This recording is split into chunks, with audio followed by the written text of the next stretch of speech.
할렐루야! 오늘도 하나님을 한 번 더 찬양할 수 있는 귀한 하루가 되기를 소망합니다. 여러분 화장실 들어갈 때 마음 다르고 나올 때 마음 다르다는 이야기 많이 들어보셨죠? 실제로도 우리는 그것을 경험하죠. 네, 매일매일 경험합니다. 아침부터 조금 더러운 얘기일 수도 있지만 여러분도 화장실을 급하게 찾아보신 적이 있을 것입니다. 때는 2001년 여름이었습니다. 전교인 수련회가 3박 4일 동안 진행되었고 제 나이는 13살, 초등학교 6학년이었습니다. 이렇게 들으니 제가 참 많이 어려 보이죠. 저는 당시에 한 가지 치명적인 단점이 있었습니다. 밖에 나가서 대변을 보지 못한다라는 치명적인 단점이었죠. 꼭 집에 와야만 대변을 볼 수 있었습니다. 그런데 그 수련회는 3박 4일이나 되니 오죽했겠습니까? 4일 동안 대변이 마려웠지만 소변으로만 배의 부피를 줄여냈고 친구들에게는 아주 대단한 능력을 가진 사람인 양 각인되며 성공적으로 마무리 짓고 있었습니다. 하지만 그 급박한 순간은 돌아가는 버스 안에서 시작되었습니다. 힘을 주지 않으면 나올 것만 같았습니다. 차가 조금이라도 덜컹거리면 제 다리는 힘을 놓았다 주었다 하며 아슬아슬 외줄을 타는 사람을 보듯 조마조마했습니다. 제 얼굴은 식은 땀으로 가득했고 누가 봐도 아파 보이는 사람처럼 변해가기 시작했습니다. 그럼에도 제 자신은 흐트러짐 없는 포커페이스 자세를 유지하기 위해서 굉장한 노력을 기울였습니다. 희망은 곧 생겼습니다. 10분 뒤에 휴게소에 들린다라는 방송이었죠. 그 10분은 아직도 제겐 1시간과 같은 그런 시간으로 기억되고 있습니다. 그런데 막상 휴게소에 도착하고 나니 배가 좀 괜찮아지는 듯 했습니다. 그 어떤 친구에게도 제가 큰일이 보고 싶다고 말한 적이 없었고 다만 3박 4일 동안 한 번도 마려웠던 적이 없는 대단한 능력이라도 가진 사람처럼 자랑한 적은 몇 번 있었습니다. 차에서 내려 햇볕이라도 쬐면 조금이라도 괜찮겠지. 난 분명 성공할 수 있을 거야. 했던 시간은 결코 오래가지 않았습니다. 이내 잡고 견딜 만한 것을 찾다가 공중전화 박스를 찾았고 그것을 잡고 있는 힘을 다주어 참았지만 결코 참을 수가 없었습니다. 그것을 깨닫고 화장실로 급하게 엉거주춤 뛰어갔습니다. 그러나 4일간의 숙변은 쉽게 해결되지가 않았습니다. 그렇게 20분이 지났을까요? 끝까지 시원하게 볼일을 보고 급하게 뛰어나왔습니다. 쉬는 시간은 15분이었기 때문이었죠. 모든 사람들이 저를 찾고 있었습니다. 바로 전교인 수련회를 마치고 돌아가는 길이었기 때문에 굉장히 많은 사람들이 저를 찾고 있었던 것 같습니다. 제가 여기 있다고 소리치고 손을 흔들었습니다. 그러자 친구 한 명이 외쳤습니다. 쟤 드디어 똥 쌌다! 버스를 향해 뛰어오며 사방에 고개를 숙이고 죄송하다고 말하며 걸어왔습니다. 버스까지의 길이 왜 그렇게도 긴지 아직도 잊혀지지 않습니다. 버스를 타자마자 많은 사람들이 박수를 쳐줬습니다. 그리고 축하한다고 말했습니다. 저는 부끄러웠습니다. 수많은 사람들 앞에서 제가 대변을 본 것을 알린 것보다도 친구들에게 나는 3박 4일 동안 대변을 안 봐도 끄떡없는 사람이라고 말했던 게 더 부끄러웠기 때문이었죠. 그래도 모든 분들이 화내지 않고 기다려준 게 너무나도 감사하게 느껴졌습니다. 전교인 수련회에서 은혜를 많이들 받으셨나 봅니다. 사랑하는 여러분, 여러분도 이렇게 급박한 순간이 살면서 한 번쯤은 있지 않았겠습니까? 또 이런 급박한 순간이 지나고 나서 부끄러웠던 적도 있으셨겠죠. 혹은 이런 부끄러움보다는 모르는 척 또는 근엄한 가면을 썼던 적도 말이죠. 오늘 예레미야서의 본문은 바로 부끄러움, 근엄한 가면도 아닌 적반하장의 가면을 썼던 그 순간을 잘 말해주고 있습니다. 때는 유다 왕국이 바벨론에 의해서 멸망당할 때의 일이었습니다. 기원전 587년 고대 근동의 가장 강력한 나라 바벨론에 느부갓네살 왕이 유다 왕국의 예루살렘을 2년여의 노력 끝에 함락시키고 시드기야라는 남유다 왕국의 그 왕을 포로로 잡고서 그가 보는 앞에서 그의 모든 가족과 신하들을 살해하였습니다. 시드기야는 이 모든 광경을 보고서 두 눈이 뽑힌 채 쇠사슬로 결박당해 바벨론으로 끌려가 평생을 감옥에서 살아야만 했습니다. 이제 이 남유다 왕국에는 가난한 자들만이 남았고 그들을 대리 통치할 사람들이 몇 명 남게 되었습니다. 바벨론 왕은 특별히 자신의 부하들을 시켜서 이 남유다 왕국을 속국으로서 대리 통치할 사람을 뽑아야만 했지요. 그곳에 상주하며 그곳을 지키며 살도록 명령해야만 했습니다. 아무래도 그곳 지리를 잘 알고 또 문화와 환경을 잘 아는 그곳에서 오래 살았던 유대인을 뽑는 것이 여러모로 그 속국을 관리하기에 편리했을 것입니다.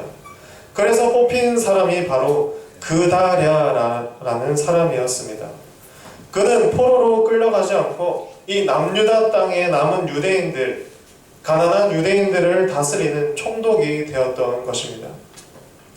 그다랴가 총독이 되자 사람들이 여기저기 숨어있던 사람들이 속속들이 모이기 시작했습니다. 바벨론에 잡혀가지 않은 빈민을 비롯하여서 느다냐의 아들 이스마엘, 가레아의 두 아들 요하난과 요나단, 단후메스의 아들 스라야와 느도바 사람 에베의 아들들, 그리고 미아가 사람의 아들 여사냐 등이 이 미스바에 있는 그다랴를 찾아갔던 것입니다. 여러 이웃 나라로 피신을 갔던 유다 사람도 그다랴가 있는 곳으로 모였습니다. 무엇인가 새롭게 진행되어져 가는 듯 했습니다. 바벨론을 잘 섬기면, 속국으로서 이렇게 조용히 잘 살다 보면 언젠가는 이 유다 왕국을 다시 세울 날이 올지도 모를 일이었기 때문입니다. 그러나 이 희망찬 그다랴의 총독 시절은 그리 오래가지 못했습니다. 유다 지방이 새롭게 질서가 서가는 모습을 시기하고 질투하는 눈빛으로 쳐다보는 사람이 있었기 때문입니다. 바로 암몬 자손의 왕, 바로 이웃나라의 암몬 자손의 왕이었고 또 이 그다랴를 찾아왔던 이스마엘이라는 자였습니다. 41장 14절에 보면 이 암몬 자손의 왕은 느다냐의 아들 이스마엘을 자신의 비밀 요원으로 이용한 것으로 보여집니다. 또 특별히 이스마엘이 그렇게 이용된 것은 이 41장 1절에서 나타나는 이스마엘의 신분 때문인 것으로 보입니다. 유다 왕의 종친의 손자이고 또 왕의 장관이기도 했던 이 이스마엘의 위치가 어찌 보면 그다랴가 가진 총독의 자리를 넘볼 만한 위치였기 때문입니다. 유다 왕의 종친이라 함은 바로 다윗 왕의 후손임을 말하는 것이기도 합니다.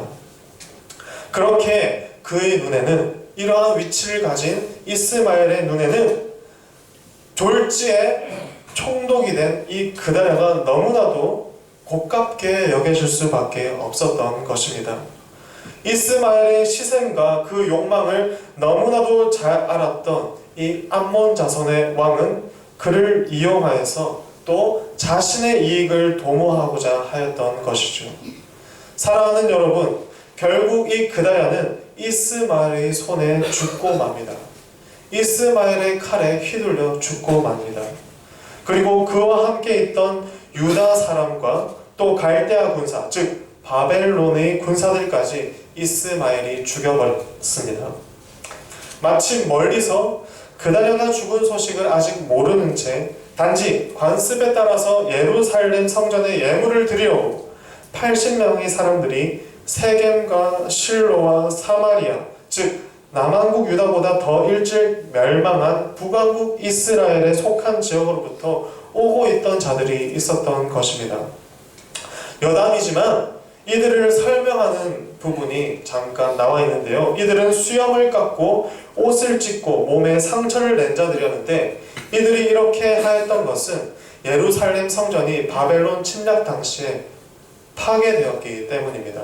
그럼에도 불구하고 이 예루살렘 성전에 자신들의 관습에 따라서 예물을 드리기 위해서, 하나님을 경배하기 위해서 이렇게 수염을 깎고 옷을 찢고 몸에 상처를 냈자 드렸는데요. 이것만 보면은 굉장히 신앙심이 두터운 사람들이라고 생각할 수도 있지만, 몸에 상처를 낸 것으로 보아서 바알 신앙을 겸하여 섬기던 자들이었던 것도 알 수가 있는 것입니다. 즉 혼합주의 신앙을 가진 자들이 예루살렘 성전에 하나님께 예배드리기 위해서 왔던 것입니다.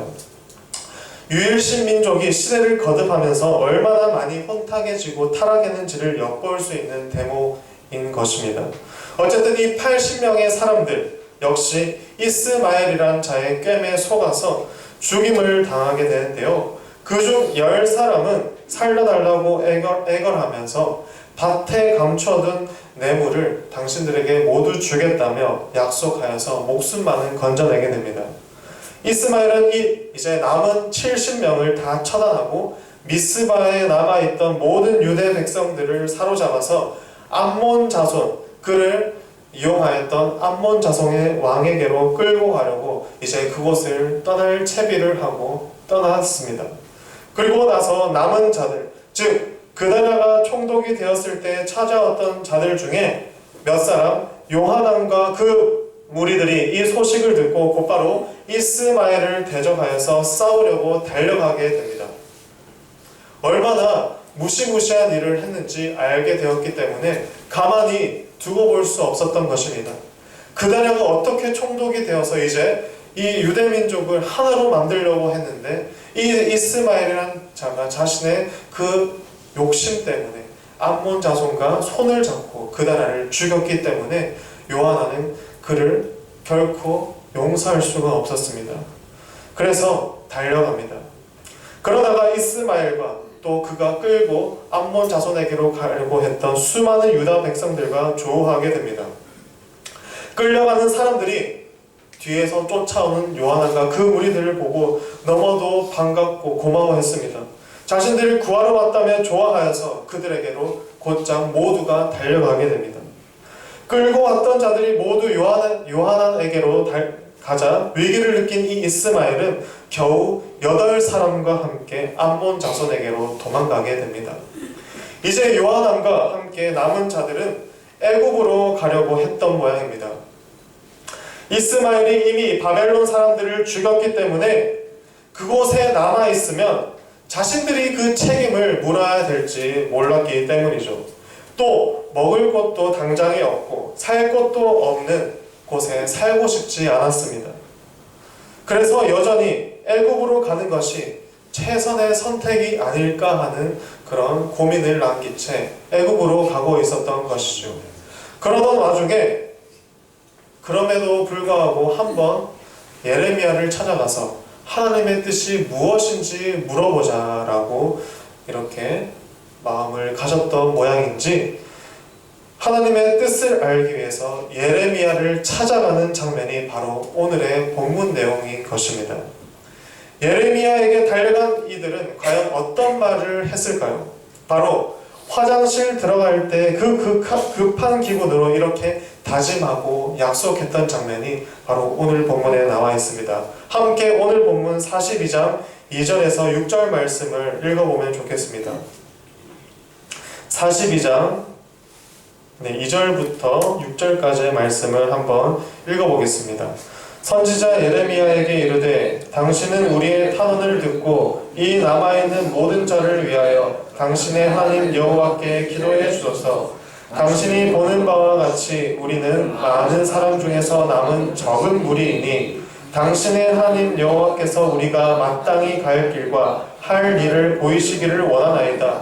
선지자 예레미야가 그들에게 이르되 내가 너희 말을 들었은즉 너희 말대로 너희 하나님 여호와께 기도하고 무릇 여호와께서 너희에게 응답하시는 것을 숨김이 없이 너희에게 말하리라. 그들이 예레미야에게 이르되 우리가 당신의 하나님 여호와께서 당신을 보내사 우리에게 이르시는 모든 말씀대로 행하리이다. 여호와께서는 우리 가운데 진실하고 성실한 증인이 되시옵소서. 우리가 당신을 우리 하나님 여호와께 보내면 그의 목소리가 우리에게 좋든지 좋지 않든지를 막론하고 순종하려 함이라. 우리가 우리 하나님 여호와의 목소리를 순종하면 우리에게 복이 있으리이다 하니라. 아멘. 그들은 분명히 이렇게 다짐했습니다. 우리가 당신의 하나님 여호와께서 당신을 보내서 우리에게 이르시는 모든 말씀대로 행하리이다. 여호와께서는 우리 가운데 진실하고 성실한 증인이 되시옵소서. 이어서 우리가 당신을 우리 하나님 여호와께 보냄은 그의 목소리가 우리에게 좋든지 좋지 않든지를 막론하고 순종하려 함이라. 우리가 우리 하나님 여호와의 목소리를 순종하면 우리에게 복이 있으리이다 라고 말이죠. 그런데 이 고백, 이 다짐은 며칠 뒤에 이렇게 바뀌어 버립니다. 네가 거짓말을 말하는도다, 거짓을 말하는도다. 우리 하나님 여호와께서 너희는 애굽에서 살려고 그리로 가지 말라고 너를 보내어서 말하게 하지 아니하셨느니라. 이는 네리야의 아들 바룩이 너를 부추겨서 우리를 대적하여 갈대 사람의 손에 넘겨 죽이며 바벨론으로 붙잡아가게 하려 함이라 라고 예레미야에게 반박했던 것입니다. 사랑하는 여러분, 예레미야는 그들의 요구대로 최선을 다해서 하나님 앞에 기도드리고 하나님의 뜻을 가지고 왔습니다. 하나님도 그때 기뻐하셨는지 모릅니다. 이놈들이 드디어 내 말을 들으려고 하는구나. 드디어 나에게 조언을 구하는구나. 드디어 기도라는 것을 나에게 하는구나. 그러나 그들이 배신할지도 모른다고 생각하셨는지 당신의 말을 듣지 않게 된다면 어떤 저주를 받을지도 함께 예레미야에게 알려주었습니다. 예레미야는 이 모두를 가감하지 않고 모두 말하였던 것이죠. 그리고 돌아온 반응은 좀 전에 말씀드렸던 바로 그 반응이었습니다. 아주 며칠 사이에 말이 뒤바뀌어 버린 것입니다. 그들이 느꼈어야 할 마음은 바로 부끄러움이었습니다. 그들이 비록 이렇게 말을 했더라도 그 즉시 하나님 앞에 부끄러움을 느꼈더라면 과연 상황이 어떻게 변화했을지. 그러나 자신들의 눈에 보기 좋을 대로만 상식적으로 생각해봐도 유대 땅에 지금 그대로 남는 것은 죽음을 자초하는 일이었기 때문에 애굽으로 가는 것이 옳다고 여기고는 애굽으로 가고 맙니다. 애굽으로 가야만 애굽의 도움을 받고 바벨론의 추격을 피할 수 있었기 때문입니다. 이스마엘이라는 작자가 그 나라에게 함께 붙여준 바벨론의 군사들만 죽이지 않았어도 바벨론을 사실 조금 덜 두려워할 수 있었는데 말이죠. 이젠 도망가야 하는 것이 상식적으로 누가 봐도 안전한 일이었습니다. 사랑하는 여러분, 예레미야는 분명히 하나님의 말씀을 그대로 가감없이 전하였습니다. 유대 땅이 그대로 남아서 바벨론의 통치를 받으면서 목숨을 건져라고 말입니다. 너희는 애굽 땅으로 가지 말고 바벨론의 통치를 받으면 그 유대 땅이 그대로 남아서 살아라고 예레미야는 하나님의 뜻을 그렇게 전해주었던 것입니다. 그러나 듣지 않았습니다. 자신들의 머리로는 도저히 이루어질 수 없는 일이었기 때문입니다. 그래서 가장 처음 예레미야에게 했던 그 말을 지킬 자신이 없어졌고 더 큰 목소리로 예레미야를 대항하여 예레미야가 가져온 그 하나님의 말씀을 묵살시켜 버린 것이죠. 사랑하는 여러분, 우리의 인생에도 이러한 일들이 많지 않았습니까? 급박한 순간에 하나님께 도움을 구하지만 우리는 먼저 우리가 어떤 결정을 내릴지 미리 다 정해놓고 있지 않았습니까? 결국은 내가 하고 싶은 대로 할 거면서 하나님께 묻는 척 하지 않았습니까?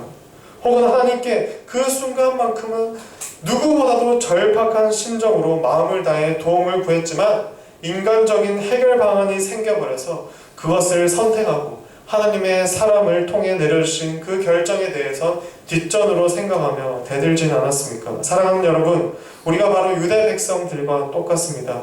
우리의 고백은 너무나도 아름답습니다. 누가 보아도 은혜롭고 본받을 만한 고백입니다. 우리가 오늘 42장 1절에서 6절 말씀만 읽었더라면 이 고백은 너무나도 훌륭한 고백이고 본받을 만한 고백이죠. 그러나 우리의 선택과 지금 우리가 서 있는 길이 그 고백과 같지 않을 때가 있지 않았는지 다시 돌아봐야 할 것입니다. 같다면 감사할 수 있고요. 다르다면 무릎 꿇고 부끄러워해야 합니다. 부끄러워하지 못한다면 그 예비된 저주를 몸소 받을 수밖에 없었던 자들의 운명을 답습하는 것입니다. 사랑하는 여러분, 그럼에도 여전히 하나님께서는 당신을 따르고 당신의 말씀을 거부하지 않는 자들을 사랑하시고 그들을 위하여서 은혜와 구원의 길을 열어놓으셨습니다. 복받을 길을 말이죠. 오늘 본문의 주인공들이 입으로 먼저 말하였던 복받는 길, 좋든 좋지 않든 하나님의 뜻에 순종하는 것, 그것이 복 있는 길인 줄 알면서도 막상 자신의 앞길에서 자신의 잣대로 살 길만을 추종하였던 그들의 모습은 오늘 우리가 경계해야 할 마음입니다. 얼마 전부터 뉴스를 통해서 전달되는 소식이 있죠. 수많은 소식들이 있었던 가운데 바로 화성 연쇄 살인 사건과 관련된 이야기를 모르시는 분은 없을 것이라 사료됩니다. 여러 뉴스거리들이 있지만 이 살인 사건과 관련된 여러 뉴스거리들이 있지만 한 가지 유념할 만한 소식이 있었습니다. 바로 그를 분석한 프로파일러의 의견이 담긴 소식이었습니다. 연쇄 살인을 저질렀던 이 이춘재라는 사람으로부터 피해자들, 그들 중에서도 살아남았던 피해자들이 들었던 말을 정리해 놓은 문서들을 보고서 추측한 이 이춘재의 살해 동기였습니다. 그것은 멀리 있지 않았습니다. 그 살해 동기는 먼 곳에 있지 않았습니다. 우리 모두가 가질 만한 이 마음속에 있었습니다. 그가 가졌던 마음은 바로 피해자들이 누렸을 지극히 평범한 일상에 대한 이 시기의 마음이었던 것입니다. 그 평범한 일상, 지극히 평범한 일상을 누리고 있는 그 피해자들에 대한 시기의 마음으로 그 모든 것을 앗아가고 싶었던 그 마음 때문에 그 시기의 마음이 입 밖으로 또 행동으로 옮겨져야만 했고 수많은 이들의 생명을 앗아갔고 마음을 병들게 했고 오랜 시간 동안 유가족들을 슬픔에 잠기도록 만들었던 것입니다.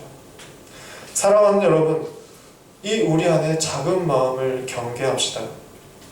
내 마음의 소원대로 결정해도 사실 크게 문제되지는 않아. 기도해서 응답이 나왔는데 우리가 아직도 이런 마음을 품고 있다면 응답대로 실천할 수 있을까요? 기도해서 어떤 방법으로든지 우리는 응답을 받게 될 것입니다. 그 응답을 분별할 줄 알고 또 그 응답에 순종할 수 있다면 얼마나 좋을까요? 작은 마음에도 경계할 수 있다면 이 작은 마음에도 하나님의 말씀을 떠올리고 우리가 순종할 수 있다라면 얼마나 좋을까요? 사랑하는 여러분, 하나님께 여쭤볼 때 그 마음을 잊지 말기를 소망합니다. 절박하고 절박한 그 마음을 결코 잊지 맙시다. 우리의 다짐이 하나님 앞에서 결국은 허무한 다짐이 되지 않도록 말이죠. 예수님의 죽음이 허무한 죽음이 되지 않도록 그리스도인으로 태어나고 그리스도인답게 살아가야만 합니다. 요한일서 3장 18절 말씀이 문득 생각이 났었는데요. 자녀들아, 우리가 말과 혀로만 사랑하지 말고 행함과 진실함으로 하자. 이로써 우리가 진리에 속한 줄을 알고 또 우리 마음을 주 앞에서 굳세게 하리니 라는 말씀입니다. 허무한 다짐이 되지 않는 유일한 방법은 그 다짐에 대해서 실천하는 것입니다. 설상 그렇지 못했다 하더라도, 나의 연약함 때문에 그렇지 못했다 하더라도 그것에 대해서 부끄러워하고 반성하여서 다시금 그 행동을 돌이킬 수 있다면 그것은 허무한 다짐으로 끝마쳐지지 않을 것입니다. 우리는 하나님의 자녀입니다. 자녀답게 행동할 때 진리에 속한 줄을 알고 더욱 굳세지는 것입니다. 오늘 우리가 주님 앞에서 행해야 할 행동을 과연 무엇인지 생각할 수 있기를 소망합니다. 하나님의 사람은 또는 자녀는 하나님의 명령을 따르는 자일 것입니다. 하나님은 아직도 기다리고 계십니다. 다시금 당신의 말을 청종하기로 다짐하고 돌아와서 그 말씀을 지켜 행하기를 말이죠. 그러나 끝까지 그 길을 걷기를 주저하고 포기하고 거부해 버린다면 결코 복된 길에 서지 못할 것입니다. 예레미야를 통해서 선포된 그 저주의 수혜자가 되는 셈이죠. 그 멸망과 파괴의 순간에 내가 있게 되는 것이죠. 사랑하는 여러분, 어서 돌아오시기를, 그래서 예비된 축복을 받을 수 있기를 간절히 소망합니다. 기도하겠습니다.